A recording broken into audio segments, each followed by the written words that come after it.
Assalamualaikum, nama saya Nasyafina binti Johari. Nama metik saya A20A1781.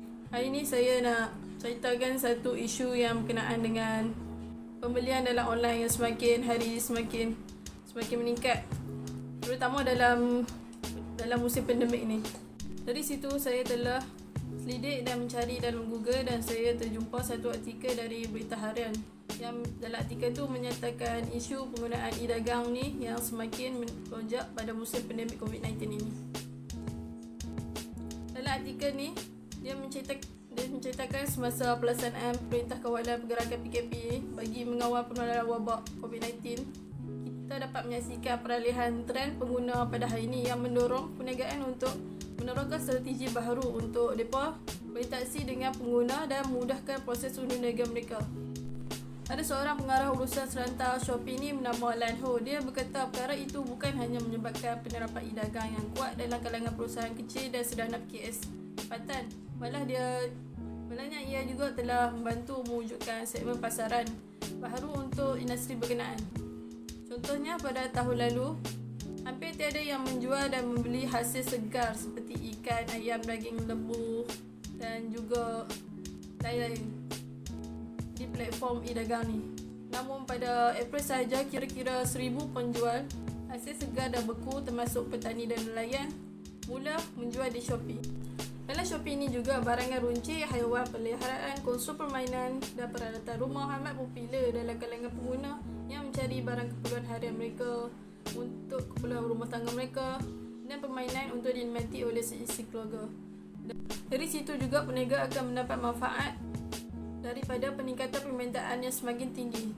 Dan selain itu, peniaga yang menawarkan makanan segera dan peralatan membakar, masing-masing mereka mencatatkan 60 kali lebih banyak pesanan mereka berbanding tempoh sama tahun yang lalu, iaitu 2019.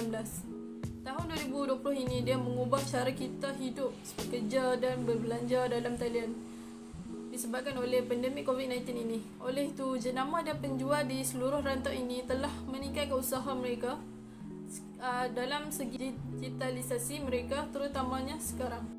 Akhir sekali kita dapat melihat daripada artikel ini, kita dapat melihat pada musim pandemik COVID-19 ini telah banyak platform yang telah disediakan di dalam atas talian seperti Shopee, Lazada yang membantu peniaga untuk mereka memperolehi keuntungan yang lumayan. Tetapi terdapat juga peniaga yang tidak tahu menggunakan platform ini untuk meniagakan barang mereka atau produk mereka. Dan seterusnya, isu ini kita juga boleh kaitkan dengan topik komunikasi, pemasaran dan perundingan.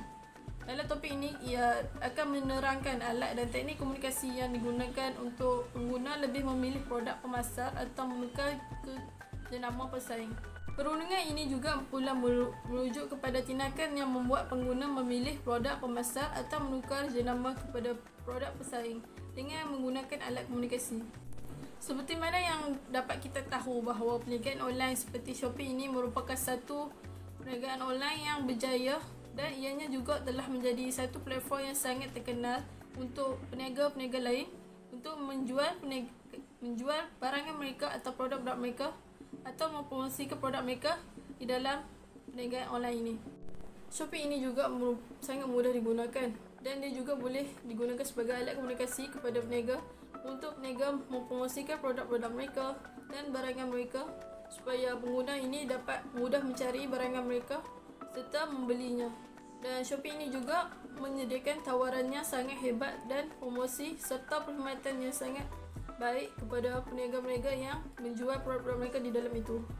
Di samping itu, Shopee juga mempunyai pesaing-pesaing yang sangat hebat seperti Lazada, Shopback dan lain-lain lagi yang mampu menanganinya jika mereka tidak aktif melakukan tawaran yang hebat atau promosi yang mampu menarik pemasar atau peniaga lain untuk masuk ke dalam platform mereka itu serta menggunakan komunikasi pemasaran yang berkesan.